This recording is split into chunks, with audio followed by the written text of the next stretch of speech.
Right. So she'll be talking on gender ID disorders, narratives from Pakistan. So I welcome Professor Dr. Tasnim Ahsan.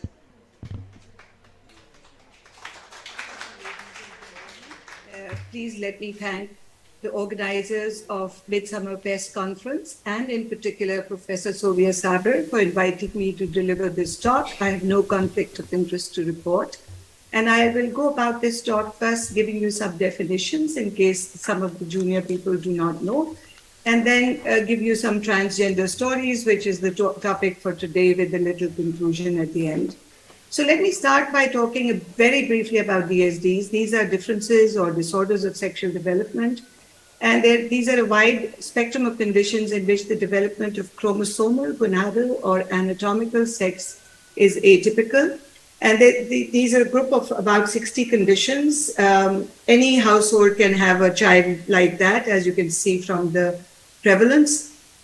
And this is how it is classified after the Chicago Consensus of 2005. This is not the complete classification, starting with the chromosomes.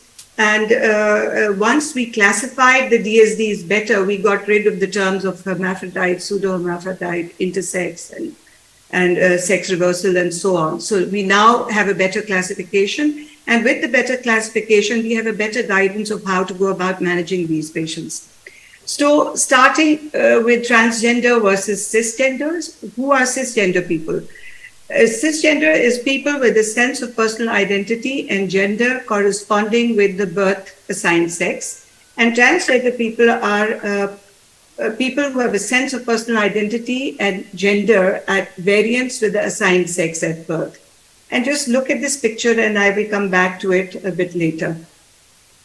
So what is then the difference between sex and gender? It's very important that we understand that. Sex or biological sex refers to the physical features of a human being. It is assigned at birth. It usually characterizes an individual as either male or female in a binary fashion. And there is but we do know that there are possible variations in biological, physiological attributes and that comprise sex, which includes reproductive organs, chromosomes, and hormones. And we know that through the understanding of DSDs.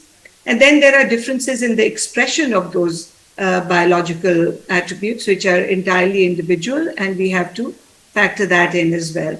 What about gender identity? So gender identity, on the other hand, is an individual's innate sense of feeling, mind you, feeling like a male, female, neither, or a combination of both, regardless of the sex that was assigned at birth.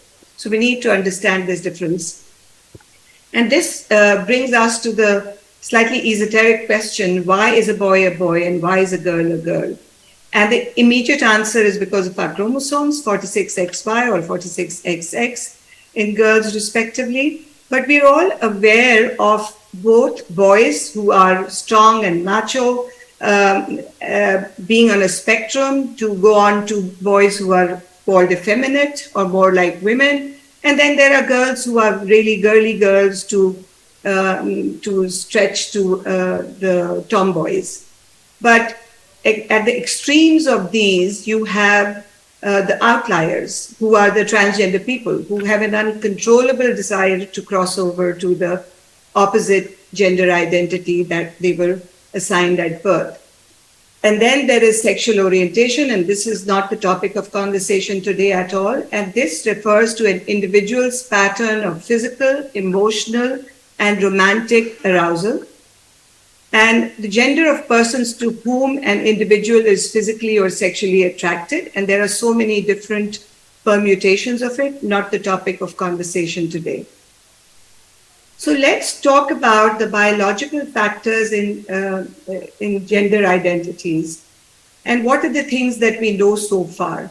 So we know that there are chromosomal variations, though they're more common in the transgender subjects as compared to, they're not very, chromosomal variations are uncommon in transgenders as a group, but they're slightly more common as compared to the general population. So maybe the answer may lie there. And then there are genes, and many candidate genes are being investigated at this point in time.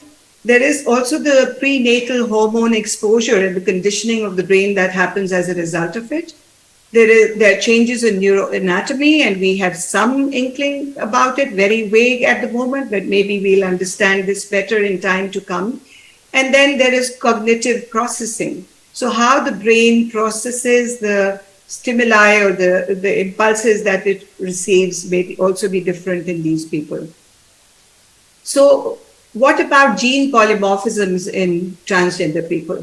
There are multiple studies that have demonstrated gene mutations in the androgen receptor gene as well as the estrogen receptor gene, particularly estrogen receptor beta. And maybe the understanding of transgender people will come when we understand these genes better. Not happening in my lifetime, perhaps not even in the lifetime of the people in the audience, but it will come. And when that comes, we will be in a position to understand and therefore manage these patients better. The sexually dimorphic brain structures of trans women match those of cis women, and those of trans men match those of cis men. And reduced fertility has also been seen in, as well as under masculinization in trans women even prior to gender affirming hormone therapy. So these are some of the facts that we know at this point in time. And this is a very interesting functional MRI, a heat map of transgender people in the top panel and cisgender in the bottom panel. And as you can see, the brain lights up very differently in trans and cis people when shown images of bodies of the sex, same sex as them assigned to at birth, and then bodies that are contrary to the sex assigned at birth. So the brains functionally of these two groups of people are very different, as you can see from this heat map. I will start my stories of gender diverse people by talking about Bruce Jenner. Here is the all-powerful symbol of masculinity, 1976 Olympics gold medalist in 10 track and field events. So a very mighty, powerful young man. And this is what his life was like for many, many, many years, 3 wives and 6 children. He went on to become a reality TV star along with his family. And in 2015 came out and went through a process of transition and was finally awarded the 2016 Courage Award of ESPN, which is named after Arthur Ashe, for his courage in fighting HIV/AIDS. So it took that many years for this man, who as a child used to dress in his mother's clothes and her jewelry when she wasn't looking. So I'm now going to start on the stories of my own cases. This is a trans male, AJ, who presented to us at 16 years of age and consulted for gender-affirming hormone therapy, expressed gender dysphoria at 3 years of age and felt like a male and used male pronouns for herself. Parents were informed of the desire to transition definitely at 11 years of age. He comes from a middle-class, educated Memon family of Karachi. He's a student of class 11 A-levels, attends a girls' school and hates his school uniform, but he's happy at school because his friends in school and his classmates and teachers treat him with respect and use male pronouns for him as per his desire. Parents and siblings are very supportive, and he came to the clinic with his mother, who was a doctor. He is not working, of course. He's 16 years of age. He's socially well adjusted and has a very supportive family. Sexual orientation was not discussed. He was using a breast binder right from the beginning, and testosterone therapy was initiated after all the preliminaries that go before we do that, including an informed consent. So he is desperate to have a total hysterectomy and salpingo-oophorectomy along with a mastectomy, which he will get in due course of time. Fertility was discussed before we embarked on this treatment. These are his results, and the only reason for showing it is that if you look in the second column, His periods by about 4 months into therapy became scanty, though still regular, but he missed his period by about 7 months. And his voice had become heavier. His mental health was good before. It was still good, no changes. He was happy, and his testosterone level at mid dose was a little high, and also developed polycythemia. So we went down on the dose of replacement. This is trans female QK. He was 29 years of age when he consulted us. And he had also experienced gender dysphoria at 3 years of age, preferred female pronouns, but he came dressed as a male, always dressed as a male, although on his own he would be experimenting. He came from a middle-class educated Pathan family of Karachi. He was a graduate, and prior to coming to us, he had consulted 2 psychiatrists, had had sessions with psychologists. He also gave a history of bullet injury to his abdomen some 3 years ago, but said it was accidental and not related to his gender dysphoria issues. He was single. He lived in a joint family. Father was deceased. Mother was very passively supportive. There was a brother who also lived in the same house, who was cisgender and was married, had 2 girls, and the patient had a very good relationship with these little girls. He earned his living through English tuitions at home and suffered from severe social distress before transitioning as well as during transitioning. His sexual orientation was male, and he had lasered his entire body, so he was literally hair-free. He was also very small in height and very petite. He ate very little to maintain his weight. He was started on estradiol valerate and aldactone with all the necessary preliminaries prior to that. When he came back for his second follow-up, he had attempted suicide twice by taking pills. And that followed, he had transitioned from male clothing to female clothing, and he had trimmed his hair to his liking and all of those things. So there was suicidal ideation. So no matter what you do with these people, their lives are really very, very difficult. And at 5 months of treatment, he had an estradiol level which was good as compared to previously, and there was no evidence of DVT. Coming to the third patient, trans male SB, came to us at 42 years of age. So she took that long to seek help. Consulted for gender affirming hormone therapy, always felt like a boy, came from an upper middle class educated family from Karachi. She was an IT graduate, and she was a national sports champion, was very depressed with her life. She was single, and she lived with her parents, mother who was 75 years of age and father who was 80 years of age.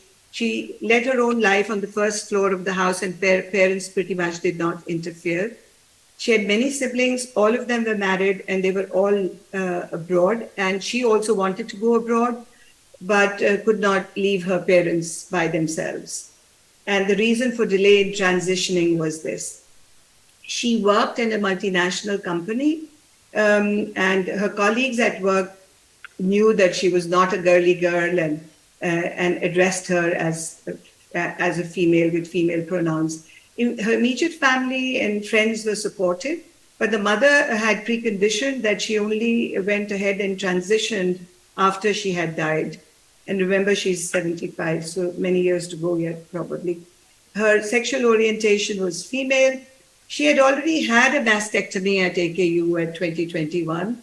And even when mastectomies are done, on the list, she probably appeared as breast reduction surgery or mammoplasty.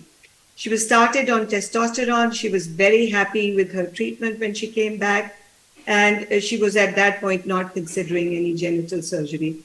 So again, at 8 months, she was amenorrheic. Her voice was deeper. She was very happy with her state at that point, and except that she felt that she was a little more angrier in her responses, and maybe she thought it was due to her hormones. She had a good testosterone level, mid-dose 525, and she also developed polycythemia by about 8 months, and dose had to be reduced, and no hypertension. Trans female ZB, she came to us at 26 years of age for hormone therapy, always wanted to be a female, and she was from a middle-class family from Hyderabad. She had no formal education. She was consulting a psychiatrist who was persistently discouraging her to go down this path. Her father had died when he was only 20 years of age, or she was 20 years of age, and mother 1 year ago. She had 6 siblings, and she was the youngest, and there were 3 married brothers in the same house, and she was desperately waiting for the house to be sold so that she could get her share of money and then use that for her own treatment. She worked as a tailor as well as a part-time cook in restaurants to make extra money to be able to afford her treatment. And she had some friends, but generally isolated from the family. Her sexual orientation was male. She was started on gender-affirming therapy with estradiol valerate and aldactone, and she was not contemplating genital surgery at that point in time. And there was no follow-up for this patient in terms of after starting treatment, because when it was prescribed, so these are essentially her baseline male hormone levels. And ZKB, 24 years of age. So this one also consulted for gender-affirming therapy. Definite realization at age 13, came from a middle-class Baloch family of Liari. And this one had already had genital affirming surgery with a plastic surgeon 1 year ago before he came to us. Or before she came to us. She was a makeup artist, but she apparently, although she had no facial hair, apparently dressed and hair and everything like a male. But she was well adjusted in life. Her father had died at 10 years of age, mother at 5 years of age, and there was a brother and sister, and they were both supportive. Like I said, she'd had genital, let me just go back.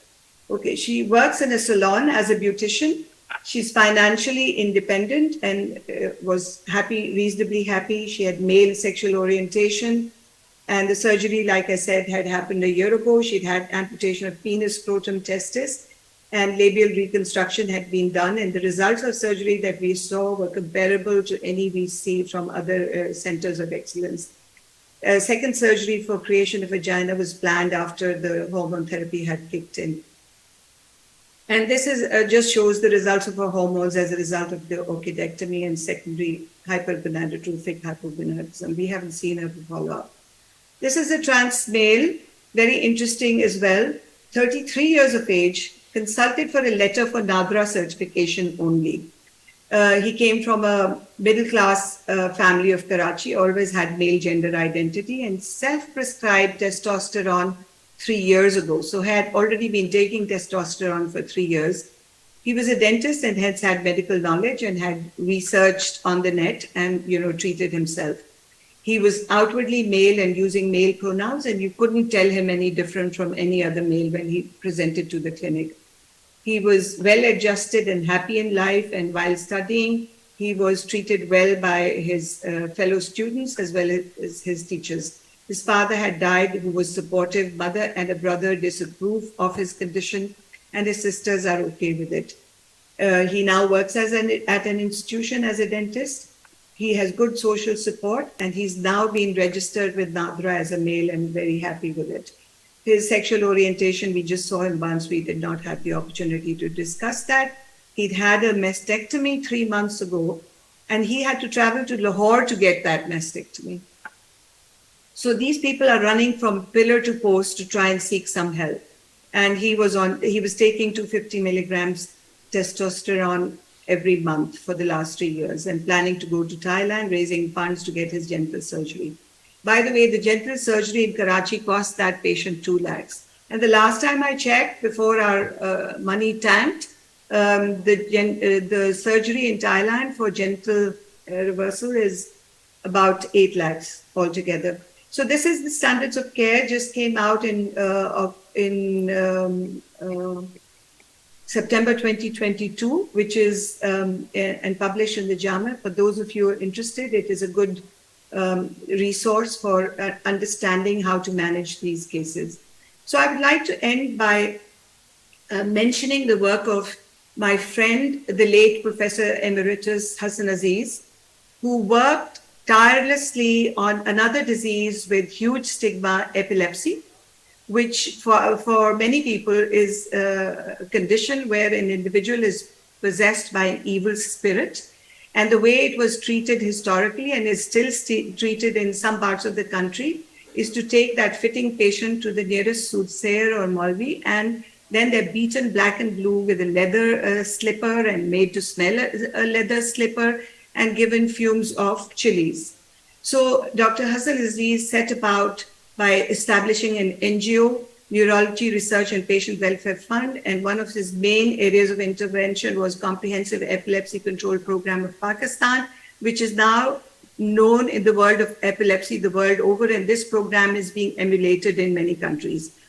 What he did was to spread, in order to spread awareness, he traveled far and wide in the country and took, along with his team of doctors, and before they went to a place, they would have roped in the local doctor, the local head of the masjid, the imam of the masjid, and they would have sent pamphlets detailing the symptoms of epilepsy and asking anyone with those symptoms to come and see them on a specified date and time in their locality. And doing this year after year after year with his time, this is the proof of the pudding that he ate. So this is the sales of epilepsy drugs, excluding pregabalin and gabapentin, which are used for other purposes also. And you can see how the sales soared in terms of millions of rupees, from about 200 million in 1998 to 5,500 million in 2020. So work well done. This will stay on for, I guess, as long as mankind is here. Kudos to him. So this photograph again, two people in this photograph. This is a transgender session in the ACE conference in 2019 in Los Angeles. Two people here. Number one is a clinical psychologist. Number two is a surgeon. Number three is an endocrinologist. Number four is an endocrinologist. People on the stage. And two of them are cisgender and two of them are transgender. And I've done this exercise with so many people. Nobody can get it 100% right. So the reason for showing this photograph is that if you enable people, if the society and the profession enables these people with differences in sexual development and differences in gender identity, then they can do just about anything and realize and achieve their full potential. I want to conclude on pointing out to you a verse from the Holy Quran, which was conveyed to me at the end of lecture on DSD by a learned professor of medicine. Translated, this verse says, "Indeed, Allah alone has knowledge of the hour and sends down the rain and knows what is in the wombs." Meaning to say that we may think that we do an ultrasound and know, or we may do amniocentesis and know whether it's a boy or a girl, but we still don't know. But Allah knows.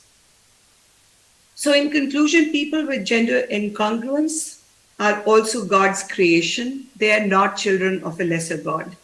Leave their judgment to God. Live and let live. The innate gender incongruence is recognized in early childhood. And that means that they at that age, they have no awareness of sex or sexuality. So they're not being wicked. Use the best evidence, scientific evidence available to provide compassionate care. Thank you very much.